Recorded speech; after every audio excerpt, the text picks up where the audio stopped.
সালটা 1989। সকাল সকাল রশিদ ঘটকের আগমনে হেমলতা ভীষণ বিরক্ত হন। তিনি বারবার পই পই করে বলেছেন, পদ্মর বিয়ে আমি এখনই দিব না, পদ্মকে আমি অনেক পড়াবো। তারপরও রশিদ উদ্দিন সপ্তাহে সপ্তাহে এক এক পাত্রের খোঁজ নিয়ে আসে। মেয়ের বয়স আর কতই বা হলো, মাত্র 16। শামসুল আলমের মেয়ের বিয়ে হয়েছে 24 বছরে, পদ্মর বিয়েও তখনই হবে। পদ্মর বিয়ে হবে পদ্মর পছন্দ মতো। হেমলতা রশিদ উদ্দিনকে দেখেও না দেখার ভান ধরলেন। রশিদ একদলা থুতু ফেললেন উঠোনে। তারপর হেমলতার উদ্দেশ্যে বললেন, বুঝছো পদ্মের মা, এইবার যে পাত্র আনছি একবারে খাঁটি হীরা। তারপর হেমলতা বিরক্ত ভরা কণ্ঠে জবাব দিলেন, আমি আমার মেয়ের জন্য এখনই পাত্র চাইনি। তবুও বারবার কেন আসেন আপনি? যুবতী মাইয়া ঘরে রাখুন বালা না। তারপর হেমলতা বললেন, মেয়েটা তো আমার, আমাকেই বুঝতে দেন না। হেমলতার কণ্ঠে বিরক্তি ঝরে পড়ছে। রশিদ অনেক চেষ্টা করেও সুবিধা করতে পারলেন না। ব্যর্থ থমথমে মুখ নিয়ে সড়কে পা রাখেন। প্রতিদিনই কোনো না কোনো পাত্র এসে হাতে টাকা গুজে দিয়ে বলবে, মোর্শেদের বড় ছেলেটারে চাই। রশিদ নিজে নিজে বিড়বিড় করে আওড়ান, গ্যারামে কি আর কোনো সেরি নাই? এই একটা সেরিরেই কেন সবার চোখে পড়তে হইব? চাইলেই কি সব পাম যায়? পূর্ণা স্কুলের জামা পরে পদ্মজাকে ডাকলো, আপা, এই আপা, স্কুলে যাবি না? আপারে। পদ্মজা পিট পিট করে চোখ খুলে কোনো মতে বলল, না। পরপরই চোখ বুজে ঘুমে তলিয়ে গেল। পূর্ণা নিরাশ হয়ে মায়ের রুমে আসে। আম্মা, আপার কি হইছে, স্কুলে যাইব না? হেমলতা বিছানা ঝাড়া রেখে পূর্ণার দিকে কড়া চোখে তাকান। রাগী স্বরে বলেন, যাইব কি, যাবে বলবি। পূর্ণা মাথা নত করে ফেলল। হেমলতার কড়া আদেশ, মেয়েদের পড়াশোনা করাচ্ছি, অশুদ্ধ ভাষায় কথা বলার জন্য নয়, শুদ্ধ ভাষায় কথা বলতে হবে। পূর্ণা মাথা নত করে দেখে হেমলতা তৃপ্তি পান। তার মেয়েগুলো মন্যতা চিনে খুবই অনুগত। তিনি বিছানা ঝাড়তে ঝাড়তে বলেন, পদ্মের শরীর ভালো না, সারা রাত পেটে ব্যথায় কাঁদছে, থাকুক, ঘুমাক। পূর্ণার কিশোরী মন বুঝে যায় পদ্মজা কিসের ব্যথায় কেঁদেছিল। সে রাতে নানাবাড়ি ছিল বলে জানতো না, ভোরেই চলে এসেছে। নানাবাড়ি হেঁটে যেতে 5 মিনিট লাগে। পূর্ণাকে চুপচাপ দাঁড়িয়ে থাকতে দেখে হেমলতা বলেন, তুই যা, মাথা নিচু করে যাবি, মাথা নিচু করে আসবি। আচ্ছা আম্মা। পূর্ণা রুমে এসে আয়নার সামনে দাঁড়ালো, নিজেকে খুঁটিয়ে খুঁটিয়ে দেখলো। এরপর গত মাসে মেলা থেকে আনা লাল লিপস্টিক গাঢ় করে ঠোঁটে মাখে। 14 বছরের পূর্ণা ইদানিং খুব সাজতে ইচ্ছে করে। হেমলতা সেজেগুজে স্কুলে যাওয়া পছন্দ করেন না বলে পূর্ণা আগে থেকে লিপস্টিক মাখেনি। টিনের দেয়ালে কাঠের ঘড়ির কাঁটায় 10টা বাজলো মাত্র, এখনো পদ্মজা উঠল না। হেমলতা মেয়েদের রুমে ঢুকেন। পদ্মজা 2 হাত ভাঁজ করে ঘুমাচ্ছে। জানালার পর্দা ভেদ করে আসা আলতো পেলব রৌদ্রের স্পর্শে পদ্মজার মিশ্রণ, পাতলা ঠোঁট, ফর্সা ত্বক চিকচিক করছে। হেমলতা বিসমিল্লাহ বলে 3 বার ফু দেন মেয়ের শরীরে। গুরুজনরা বলেন, মায়ের নজর লাগে বেশি, নজর কাটাতে বিসমিল্লাহ বলে ফু দিতে হয়। হেমলতার মায়া লাগছে পদ্মজার ঘুম ভাঙাতে, তবুও আদুরে গলায় ডাকলেন, পদ্ম, এই পদ্ম।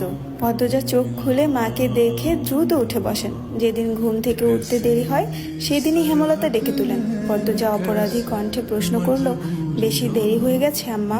হেমলতা বলেন, সমস্যা নেই, মুখ ধুয়ে খেতে আয়। পদ্মজা দ্রুত কলপারে গিয়ে ব্রাশ করে মুখ ধৌত করে। হেমলতা শিক্ষকের মেয়ে, তাই তার মধ্যে নিয়ম নীতির প্রভাব বেশি। মেয়েদের শক্তপোক্ত নিয়মে রেখে বড় করেছেন। পদ্মজা রান্নাঘরে ঢুকে দেখলো প্লেটে খাবার সাজানো। সে মৃদু হেসে প্লেট নিয়ে টেবিলে গিয়ে বসলো। তখন হেমলতা আসেন।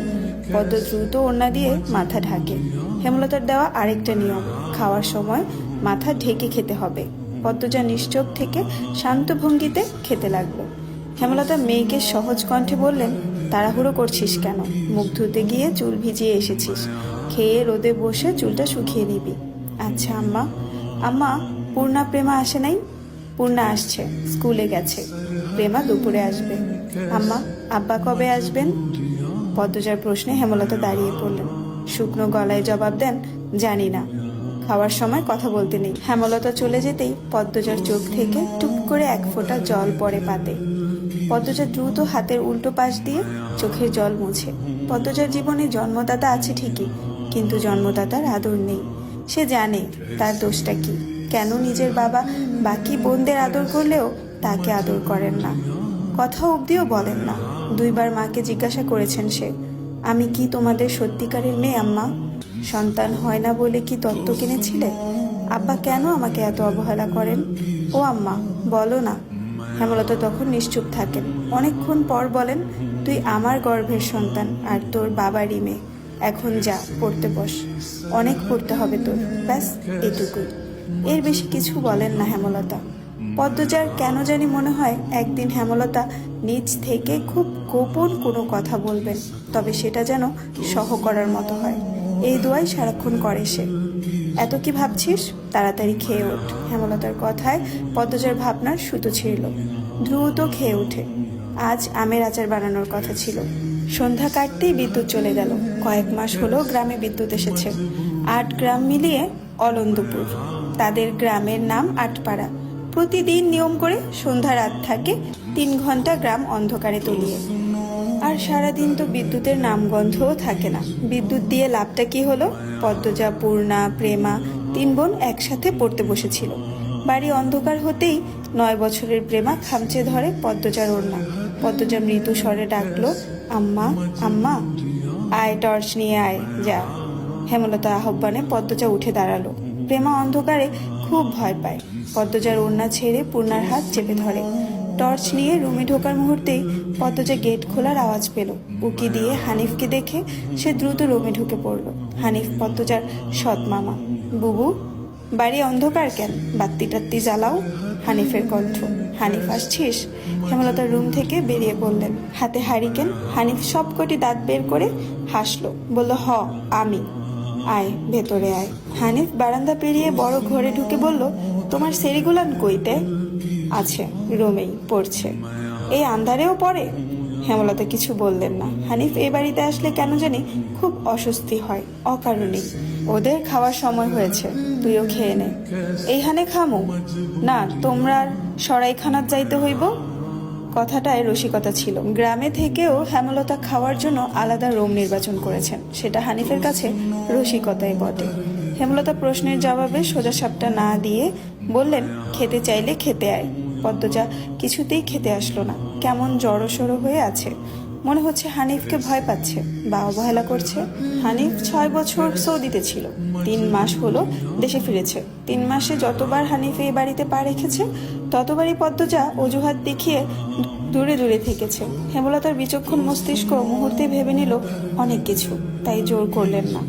আজই এই লুকোচুরির ফয়সালা হবে। হানিফ পদ্মজাকে দেখার জন্য অনেক ছলছাতুরি করলো, কিছুতেই সুযোগ পেল না। বিদ্যুৎ আসার ঘন্টা খানেক পর হানিফ চলে যায়। পূর্ণা, প্রেমা রুমে ঢুকতেই পদ্মজা ঝাঁপিয়ে পড়ে। রুদ্ধ শ্বাস কণ্ঠে বলল, কতবার না করেছি লোকটার পাশে বেশিক্ষণ না থাকতে? তোরা কেন শুনিস না আমার কথা? পূর্ণা ও প্রেমা বিস্ময়ে হতবিহ্বল হলো। পদ্মজা কখনো তাদের এমন নিষেধ দেননি, তাহলে এখন কেন এমন বলছে? হেমলতা রুমে ঢুকতেই পদ্মজা চুপসে গেল। পদ্মজা, আমার রুমে আয়। মায়ের এমন কঠিন কণ্ঠ শুনে পদ্মজার কলিজা শুকিয়ে আসে। হেমলতা নিজের ঘরে চলে যান। হেমলতা মেয়ের দিকে তীক্ষ্ণ দৃষ্টিতে তাকিয়ে আছেন। পদ্মজা নতজানু হয়ে কাঁপছে। সুন্দরীরা ভীতু আর বোকা হয়, তার দৃষ্টান্ত প্রমাণ হলো পদ্মজা। হেমলতার খুব মায়া হয় পদ্মজার সাথে উঁচু কণ্ঠে কথা বলতে। পদ্মজা রূপসী বলেই হয়তো। গোপনে আবেগ লুকিয়ে তিনি বজ্র কণ্ঠে প্রশ্ন করলেন, কি লুকাচ্ছিস? হানিফের সামনে কেন যেতে চাস না? সে কি করেছে? পদ্মজা ফোপাতে থাকে। হেমলতা সেকেন্ড কয়েক সময় নিয়ে নিজেকে সামলান। কণ্ঠ নরম করে বলেন, হানিফ ধরিবাজ লোক, সৎ ভাই বলে বলছি না। আমি জানি তার ব্যাপারে যে কোনো কথা আমার বিশ্বাস হবে। তুই বল, কি লুকাচ্ছিস? মায়ের আদরে কণ্ঠে পদ্মজা আচমকা বাঁধ ভাঙা নদীর মতো হু হু করে কেঁদে উঠল। হ্যালো, আসসালামু আলাইকুম এভরিওয়ান, আমি জান্নাত রহমান। আপনারা আমার কণ্ঠে শুনছেন আমি পদ্মজা গল্পের প্রথম পর্ব। এই গল্পের লেখিকা হচ্ছে ইলমা বেহরোজ আপু। ওনার গল্প বরাবরই খুব সুন্দর হয়, যে কারণে হচ্ছে আমার অনেক অনেক রিকোয়েস্টের কারণে এই গল্পটা আপনাদের সামনে নিয়ে আসা। আমি পদ্মজা গল্পটা যদি আপনাদের পছন্দের হয়ে থাকে আর আমার কণ্ঠে শুনতে যদি ভালো লাগে, অবশ্যই শেয়ার করে পাশে থাকবেন এবং কমেন্ট করে জানাবেন গল্পটা আপনাদের কাছে কেমন লেগেছে, যাতে করে আমি নেক্সট পার্টগুলো দিতে ইন্সপায়ার হই।